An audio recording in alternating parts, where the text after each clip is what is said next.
Hey, what's going on, guys? Welcome back to another video. I'm going to be keeping my voice down low because it is quite late and I don't want to wake up my family members or my neighbors.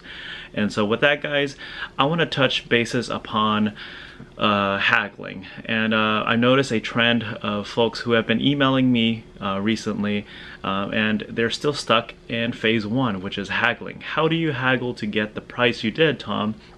And so, since the release of my how to buy a Subaru WRX under MSRP video, I've gained a lot of traffic and a lot of people who have been approaching me and asking me how to buy a Subaru WRX under MSRP. And so I want to touch bases on this and kind of give you guys some perspectives from a sales background and hopes that this will help you on your way to haggling better. And so keep in mind that haggling is an art, and that, you know, in order for you to be successful at haggling, you have to think in the mindset of a salesperson as well. And so what do salespeople do? They sell a product. And how do they sell that product? What they do is they instill value onto that product. They provide you with a story to make the pitch, to make the sale. Why should you buy a Subaru WRX amongst all of the other vehicles that exist out there? They give you their pitch, they give you the story. Well, the Subaru WRX is the rally bred platform of Subaru, and you know, the community, the turbocharged 4-liter all-wheel drive, you know, yada yada yada, all of that story that you have heard again and again is what makes this brand so significantly amazing and why you should be a part of this community. And so they know that, sales folks know that, and so what they have going for them is that they have the product and they have the location. So it's all a matter of them sitting there and waiting until you approach them.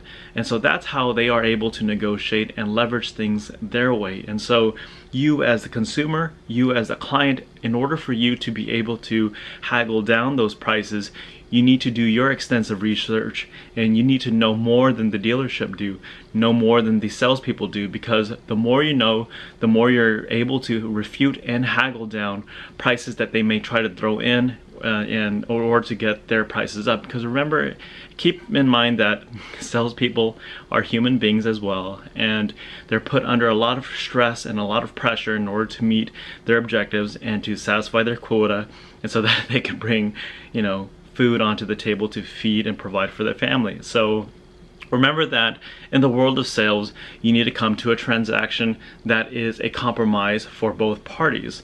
And so what do? Be as direct as they are. The reason why I recommend not approaching them physically, not entering the sales floor, is because salespeople are going to be able to read your body language. They're going to be able to determine within a few seconds whether you're there to buy or you're there to just, you know, kick the tire and drive around. And so the reason why I recommend to email them is multiple reasons. The first is to distance yourself, to give you some space, so that way they cannot personally pressure you. Because if you come into my sales floor and you're in the market for a Subaru WRX, and I could tell that you're kind of on the fence, you know you want the car, but of course the cost and the price is going to be a problem. So what I'm going to do is I'm going to try to avoid that price tag.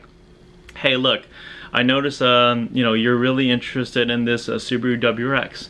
Hey, and then, you know, you ask me, hey, what is the best deal you could give me? Salespeople will usually give you an extremely high price tag that will allow them wiggle room for the negotiation process, and so that way they'll still come out on top. Your job is to be able to haggle it down as much as possible to where they make very little profit, and at the same time you're able to walk home with a new vehicle that fits your budget. And so you need to know, like I said, you need to do your research and be prepared for that. And so the deal, like before, as a salesperson, I'm going to read your language, your body language, and I'm going to be like, hey, look, I noticed that you're on the fence. What can we do to get you to driving away with your Subaru WRX today? Well, you know, it's expensive and yada yada yada. Hey, listen, I know that it seems rather out of your budget, but look, what if I can get you your monthly budget, your monthly payments down to only $200 or $300 a month? Does that sound enticing to you? Does it sound like we can work out an agreement today? So what they're going to do is they're going to try to avoid your out the door price and then focus more on your monthly payment. So you're like, wow, that $200-300 a month for a Subaru WRX, that sounds amazing. But guess what? You're upside down on your loan, because what's going to happen on the behind the scenes is they're going to just do MSRP plus tax. They're going to divide it amongst, what is it, like 72 months or whatever.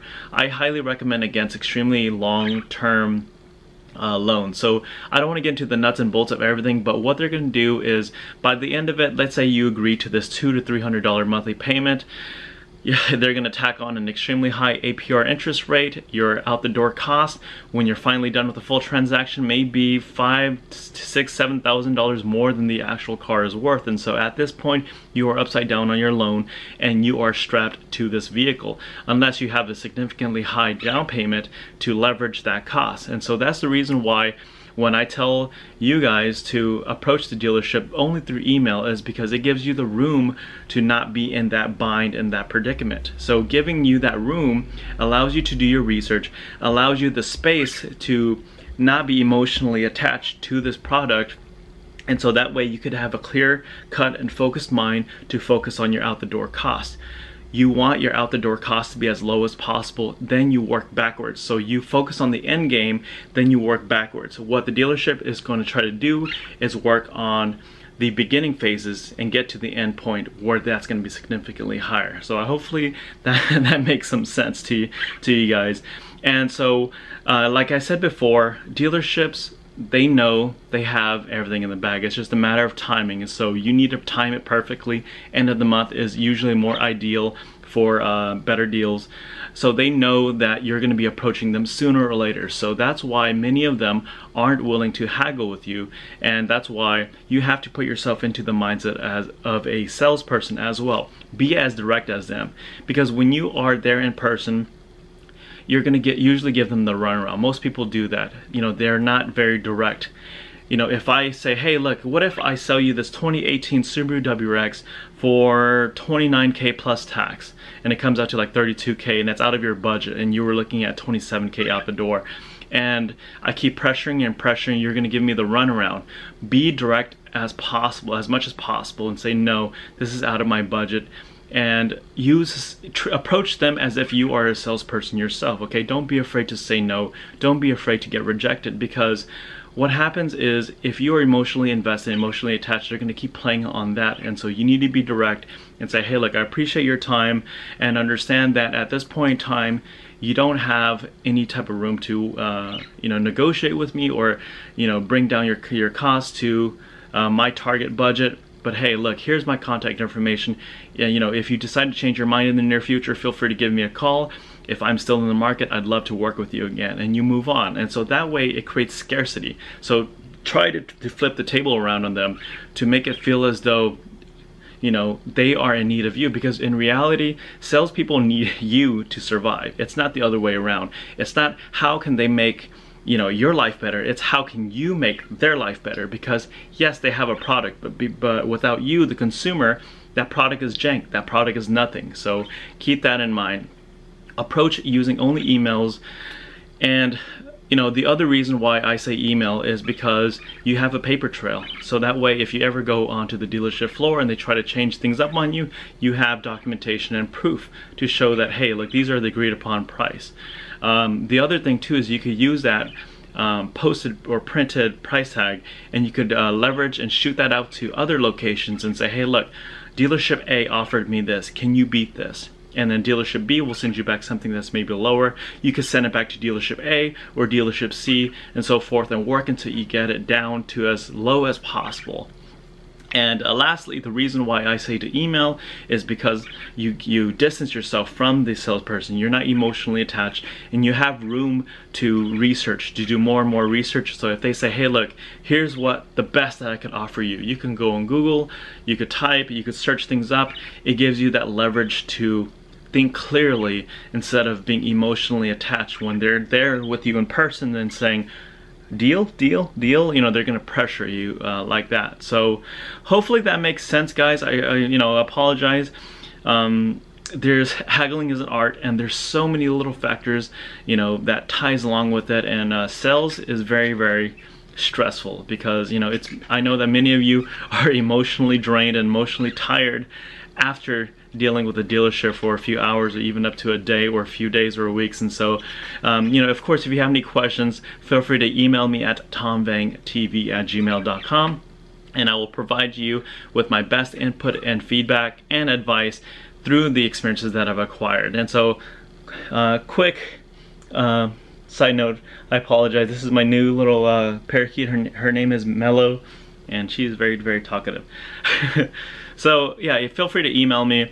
And of course, if you guys have your own personal stories, anecdotes to share, whether it's positive or negative, feel free to comment down below and share with other folks. And you know, to the new guys, if you guys have any questions, or if you guys like my content, you know, feel free to subscribe, and I'll do my best to answer questions for you. So you know, the Subaru community is amazing, and I highly recommend it. If you guys are new to the car community, car culture, or if you guys just want to hop on a platform that's very user friendly, have an abundance of aftermarket part, a very supportive community overall, and you know, a safe gamble, right?